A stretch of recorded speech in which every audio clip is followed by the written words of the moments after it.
అమెరికాలోని ప్రముఖ స్మిథోనియన్ మ్యూజియంలో ఇప్పుడు ఓ భారతీయ చీర ప్రత్యేక ఆకర్షణగా నిలిచింది.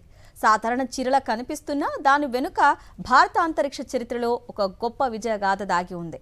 ఇస్రో మంగళయాన్ మిషన్ విజయానికి కీలక పాత్ర పోషించిన భారత శాస్త్రవేత్త ధరించిన ఆ చీరను ఇప్పుడు అమెరికా మ్యూజియంలో ప్రదర్శనకు ఉంచారు. భారత మహిళా శాస్త్రవేత్తల ప్రతిభకు ఇది ప్రపంచ స్థాయి గుర్తింపుగా మారింది. అమెరికా రాజధాని వాషింగ్టన్ డీసీలోని Smithsonian national air and space మ్యూజియంలో భారత అంతరిక్ష చరిత్రకు సంబంధించిన అరుదైన గుర్తు ఇప్పుడు ప్రత్యేక ఆకర్షణగా నిలిచింది. భారత శాస్త్రవేత్త నందిని హరినాథ్ ధరించిన చీరను మ్యూజియంలోని ఫ్యూచర్ ఇన్ స్పేస్ గ్యాలరీలో ప్రదర్శనకు ఉంచింది. ఈ చీరను నందిని హరినాథ్ ఇస్రో చేపట్టిన మార్స్ ఆర్బిటర్ మిషన్ భూమి కక్షను విడిచి మంగళ గ్రహం వైపు ప్రయాణం ప్రారంభించిన రోజున ధరించారు. నీలం, ఎరుపు రంగుల కలయికలో రూపొందించిన ఈ చీర ఇప్పుడు భారత అంతరిక్ష విజయానికి ప్రతీకగా నిలిచింది.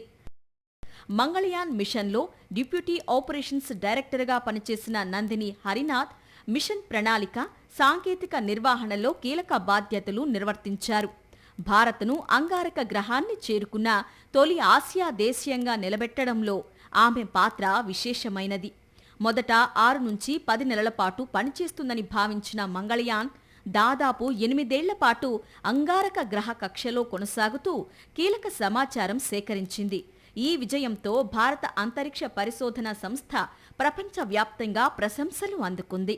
ఈ చీర సాధారణ వస్త్రం మాత్రమే కాదని, భారత మహిళా శాస్త్రవేత్తల కృషి, దేశ గౌరవం, అంతరిక్ష రంగంలో భారత ప్రగతికి ప్రతీక అని స్మిథోనియన్ మ్యూజియం పేర్కొంది.